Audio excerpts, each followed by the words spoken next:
ಮುಂದಿನ ದಿನಗಳಲ್ಲಿ ಅದು 2 ವರ್ಷ ಆಗಲಿ 10 ವರ್ಷ ಆಗಲಿ ನಿಮ್ಮದೇ ಒಂದು ಪಕ್ಷ ಕಟ್ಟು ಎಲ್ಲ ಒಂದು ಕಾನ್ಸ್ಟಿಟ್ಯೂನ್ಸಿಯಲ್ಲಿ ನಿಮ್ಮದೇ ನಾಯಕರನ್ನು ನಿಲ್ಲಿಸಿ ಜನಪ್ರತಿನಿಧಿಗಳನ್ನು ಆಯ್ಕೆ ಮಾಡಿ ಒಂದೊಳ್ಳೆ ಅಧಿಕಾರ ಸಿಕ್ತು ಅಂತಲೇ ಅಂದ್ಕೊಳ್ಳೋಣ, ಅದು ಮ್ಯಾನಿಫೆಸ್ಟ್ ಆಯಿತು ಅಂತಲೇ ಅಂದ್ಕೊಳ್ಳೋಣ. ನೀವೊಂದು ಕನಸು ಕಂಡಿರ್ತೀರಿ, ನಮ್ಮ ಕರ್ನಾಟಕ ಹಿಂಗೆ ಬದಲಾಗಬೇಕು, ಈ ರೀತಿಯ ಬದಲಾವಣೆಯನ್ನು ತಳಮಟ್ಟದಿಂದ ತರಬೇಕು ಅಂತ ಒಂದು 4 ಉದಾಹರಣೆ ಹೇಳ್ಬೋದಾ? ಈ ಬದಲಾವಣೆ ನಾನು ತಂದೇ ತರ್ತೀನಿ. ಅದೇ ಮೊದಲನೇ ಗೋಲ್ ಇರೋದು ಈ ಶಿಕ್ಷಣದಲ್ಲಿರುವ ಅಸಮಾನತೆ ಅಂತ. ರಾಜ್ಯದಲ್ಲಿರುವ ಅಂದ್ರೆ ಜಾತಿವಾರು ನೋಡ್ಕೊಳ್ಳೋ ರೀತಿನ ಅಥವಾ ಅವರಿಗೆ ಇಲ್ಲ ಇಲ್ಲ ಇಲ್ಲ ಇಲ್ಲಿ ಯಾವುದೇ ಜಾತಿ ಬರೋದಿಲ್ಲ. ಇಟ್ ಇಸ್ ಯಾಕಂದ್ರೆ ಒಂದು ಹಳ್ಳಿ ಶಾಲೆನಲ್ಲಿ OBC SC ST ಅಥವಾ ಫಾರ್ವರ್ಡ್ ಕಮ್ಯುನಿಟಿ ಕಾಸ್ಟ್ ಅಂತ ಏನು ಹೇಳ್ತೀವಿ ಎಲ್ಲ ಮಕ್ಕಳು ಇರ್ತದೆ. ಒಂದು ಸರ್ಕಾರಿ ಶಾಲೆ ಅಂತಂದ್ರೆ ಮೆಜಾರಿಟಿ ಹಿಂದುಳಿದ ಮಕ್ಕಳು ಅಥವಾ SC ST ಇರ್ತಾರೆ, ಬಟ್ ಎಲ್ಲ ಜಾತಿಯವರು ಇರ್ತಾರೆ. ಅದು ಸಮಗ್ರವಾಗಿ ಇಂಪ್ರೂವ್ ಆಗಬೇಕಂದ್ರೆ ನನ್ನ ಮೇಜರ್ ಗೋಲ್ ಇರೋಂಥದ್ದು ಅದು. ಎರಡನೇದು ತಳಮಟ್ಟದಲ್ಲಿ ಅಂದರೆ ಲೋಕಲ್ ಲೆವೆಲಲ್ಲಿ ಅವಕಾಶಗಳು ಸೃಷ್ಟಿಯಾಗಬೇಕು. ನಮ್ಮ ಮಕ್ಕಳು ಡಿಗ್ರಿ ಮಾಡ್ತಾರೆ ತಾಲೂಕು ಮಟ್ಟದಲ್ಲಿ, ಜಿಲ್ಲಾ ಮಟ್ಟದಲ್ಲಿ, ಏನೂ ಅವಕಾಶ ಇಲ್ಲ, ಎಲ್ಲ ಡಿಗ್ರಿಗಳು ವೇಸ್ಟು. ಸೊ ಅರ್ಧಕ್ಕೆ ನಿಲ್ಲಿಸ್ತಾರೆ, ಹೊಲಕ್ಕೆ ಹೋಗ್ತಾರೆ, ಕೆಲಸ ಮಾಡ್ತಾರೆ. ಸ್ಕಿಲ್ ಬೇಸ್ಡ್ ಎಜುಕೇಶನ್ ಅಂತೀರಾ? ಸ್ಕಿಲ್ ಬೇಸ್ಡ್ ಎಜುಕೇಶನ್ ಅಲ್ಲ, ಅಲ್ಲಿ ಸ್ಕಿಲ್ ಎನ್ಹಾನ್ಸ್ಮೆಂಟ್ ಇರ್ತದೆ, ಬಟ್ ಅವರವರ ಪ್ರತಿಭೆಗೆ ತಕ್ಕಂತೆ ಅವಕಾಶಗಳು ಇರಬೇಕು. ಈಗ ಫಾರ್ ಎಕ್ಸಾಂಪಲ್ ಈಗ ದಾವಣಗೆರೆ ಅಂತ ತಗೊಂಡ್ರೆ ಒಂದು ವಿಷನ್ ಇತ್ತು, ಅಲ್ಲಿ ನನಗೆ ಒಂದು ದೊಡ್ಡ ಸ್ಪೋರ್ಟ್ಸ್ ಅಕಾಡೆಮಿ ಅಂತಂದು. ಸ್ಪೋರ್ಟ್ಸ್ ಹ್ಯೂಜ್ ಟ್ಯಾಲೆಂಟ್ ಇದೆ ಅಲ್ಲಿ, ಡಿಗ್ರಿ ಮಾಡಿ ಸ್ಪೋರ್ಟ್ಸಿಗೆ ಬರ್ಬೇಕಂತಂದೇನಿಲ್ಲ. ಅಲ್ಲಿ ಒಲಿಂಪಿಕ್ಸ್ ಲೆವೆಲ್ಗೆ ರೆಡಿ ಆಗುವಂಥ ಟ್ಯಾಲೆಂಟ್ ಇದೆ, ಅವಕಾಶ ಕೊಟ್ಟರೆ. ಅದು ಕುಸ್ತಿ ಇರ್ಬೋದು, ವೇಟ್ ಲಿಫ್ಟಿಂಗ್ ಇರ್ಬೋದು, ಕಬಡ್ಡಿ ಇರ್ಬೋದು. ಕಬಡ್ಡಿ ಕುಸ್ತಿ ಎಜುಕೇಶನ್ ಮ್ಯಾಟರ್ ಇಲ್ಲ ಇಲ್ಲ ಇಲ್ಲ ನಿಮ್ಮ ಸ್ಕೂಲಲ್ಲ ಟ್ಯಾಲೆಂಟ್ ಐಡೆಂಟಿಫೈ ಆಗಿರುತ್ತೆ. ನೀವು ಸ್ಕೂಲಲ್ಲಿ ಆ ಒಂದು ಅವಕಾಶ ಅಲ್ಲಿ ಕೊಟ್ಟಿರ್ಬೇಕು, ಫಸ್ಟ್ ಐಡೆಂಟಿಫೈ ಆಗಿರುತ್ತೆ ಥ್ರೂ ವೇರಿಯಸ್ ಕಾಂಪಿಟೇಷನ್ಸ್.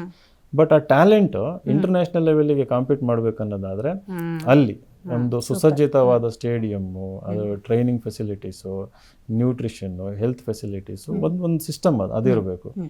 ಸಿಮಿಲರ್ಲಿ ಈ ದಾವಣಗೆರೆ ಅಂತ ಬಂದರೆ ಅದು ಕರ್ನಾಟಕದ ಮಧ್ಯಭಾಗದಲ್ಲಿರೋಂಥದ್ದು. ಅಲ್ಲಿ ಇವತ್ತು ಕೂಡ IT-BT ಕಂಪ್ನಿಗಳು ಬಂದಿಲ್ಲ ಅಲ್ಲಿ.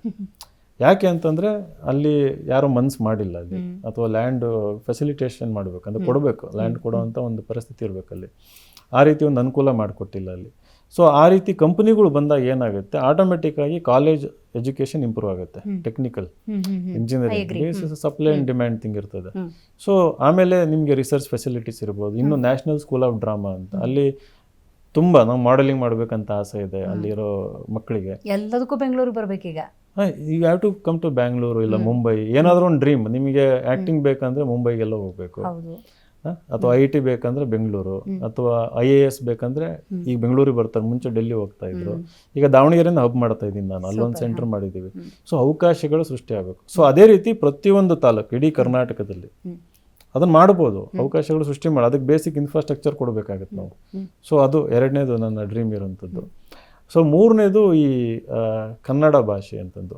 ನಾನು ಕನ್ನಡ ಭಾಷೆಯಲ್ಲಿ ಏನಾಗ್ತಾ ಇದೆ ಇವತ್ತು, ಇಂಗ್ಲೀಷ್ ಬರ್ತಾ ಇಲ್ಲ ಮಕ್ಕಳಿಗೆ, ಕನ್ನಡನೂ ಬರ್ತಾ ಇಲ್ಲ. ನಮ್ಮ ಮಕ್ಕಳಿಗೆ ಕನ್ನಡನೂ ಇಲ್ಲ, ಇಂಗ್ಲೀಷು ಇಲ್ಲ ಇವತ್ತು. ಸೊ ಕನ್ನಡ ಅನ್ನೋದು ಸರ್ಕಾರಿ ಶಾಲೆಗಳಿಂದ ಮಾತ್ರ ಇವತ್ತು ಉಳಿದಿರೋಂಥದ್ದು ನನ್ನ ಅಬ್ಸರ್ವೇಷನ್ನು. ಇವತ್ತು ಯಾರು ಇಂಗ್ಲೀಷ್ ಮೀಡಿಯಮಲ್ಲಿ ಎಜುಕೇಷನ್ ತಗೊಂಡಿದ್ದಾರೆ ಅವರೆಲ್ಲ ಮಕ್ಕಳನ್ನು ಇಂಗ್ಲೀಷ್ ಮೀಡಿಯಮಿಗೆ ಸೇರಿಸ್ತಾ ಇರೋದು. ಸೊ ಕನ್ನಡ ಉಳಿದಿರೋದು ಕೇವಲ ಇದರಿಂದ. ಸೊ ನಮ್ಮಲ್ಲಿ ಹೊಸ ಸಾಹಿತ್ಯ ಸೃಷ್ಟಿಯಾಗಬೇಕು, ಸಾಹಿತಿಗಳು ಸೃಷ್ಟಿಯಾಗಬೇಕು, ಕಲಾವಿದರಿಗೆ ಸ್ಕೋಪ್ ಸಿಗಬೇಕು, ಸಿನಿಮಾಗಳಿಗೆ ಅವಕಾಶ ಸಿಗಬೇಕು. ಸೊ ಥಿಯೇಟರ್ ಇಂಪ್ರೂವ್ ಆಗಬೇಕು. ಸೊ ನಮ್ಮ ಕನ್ನಡ ಸಂಸ್ಕೃತಿ ಗಟ್ಟಿಯಾಗಬೇಕು. ಸೊ ಕಲೆ ಮತ್ತು ಸಂಸ್ಕೃತಿಗೆ ಅತಿಯಾದ ಹೆಚ್ಚು ಒತ್ತು ಕೊಡಬೇಕನ್ನೋದು ನನ್ನ ವೈಯಕ್ತಿಕ ಆಸೆ ನಂದು. ಅದೆಲ್ಲ ಒಂದು ರೀತಿಯಲ್ಲಿ ಇವತ್ತು ಸೈಡ್ ಲೈನ್ ಆಗಿದೆ. ಸೊ ನಾಲ್ಕನೇದು ಅಂತಂತಂದರೆ ಅಫ್ಕೋರ್ಸ್ ವರ್ಲ್ಡ್ ಕ್ಲಾಸ್ ಇರಬೇಕು, ನಮ್ಮ ಪ್ರಾದೇಶಿಕ ಅಸಮಾನತೆ ಹೋಗಬೇಕು. ಸೊ ಇಲ್ಲಿ ಬೆಂಗಳೂರು ಅಂದನೇ ಗ್ರೋತ್ ಪೋಲ್ ಆಗಿದೆ. So multiple growth poles create ಆಗಿ ಅಲ್ಲಲ್ಲಿ ಆಗಲೇ ಹೇಳಿದ್ನಲ್ಲ, ಮೊದಲನೇದು ಮತ್ತು ಎರಡನೇ ಪಾಯಿಂಟ್ ಅವಕಾಶ ಮತ್ತು ಎಜುಕೇಷನ್ ಹಬ್ಗಳಾಗಿ ಬೆಳಿಬೇಕು. ಸೊ ಆ ಒಂದು ಕೆಲಸ ಆಗಿಲ್ಲ. ಎಲ್ಲ ಪಾಪ ಬೀದರ್ನವರು ಬೆಂಗಳೂರಿಗೆ ಬರಬೇಕು, ಕಲಬುರಗಿಯವರು ಬೆಂಗಳೂರಿಗೆ ಬರಬೇಕು, ರಾಯಚೂರವರು ಬೆಂಗಳೂರಿಗೆ ಬರಬೇಕು. ಪ್ರಾದೇಶಿಕ ಅಸಮಾನತೆ 371 ಜೆಯಿಂದ ಪಾಪ ಅವ್ರಿಗೆ ಏನೋ ಒಂದು ಆಗಿದೆ, ಅನುಕೂಲ ಆಗಿದೆ. ಬಟ್ ಅದರ್ವೈಸ್ ಏನೇ ಅಂದ್ರೂ ಇಲ್ಲಿಗೆ ಬರೋ ಒಂದು ಇದೆ. ಸೊ ಒಂದು ಪ್ರಾದೇಶಿಕ ಅಸಮಾನತೆ ವಿಲ್ ಬಿ ಮೈ ಪ್ರಯಾರಿಟಿ. ಹಿರಿಯರನ್ನು ದೂಷಿಸ್ತಾ ಇಲ್ಲ, ಬಟ್ ಸ್ಟಿಲ್ ಇವತ್ತಿನ ರಾಜಕಾರಣವನ್ನು ನೋಡಿದಾಗ, ಅಲ್ಲಾಗ್ತಿರುವಂತಹ ವ್ಯವಸ್ಥೆಗಳನ್ನು ಗಮನಿಸಿದಾಗ ವ್ಯಾನಿಷ್ ಆಗಬೇಕು, ರೀಸ್ಟಾರ್ಟ್ ಅನ್ನೋದಾಗಬೇಕು ಅಂತ ಅನಿಸಿದೆಯಾ? ಇಲ್ಲ, ನನಗೆ ಅದನ್ನು ಬದಲಾವಣೆ ಮಾಡಬೇಕಂತ ಅನಿಸುತ್ತೆ.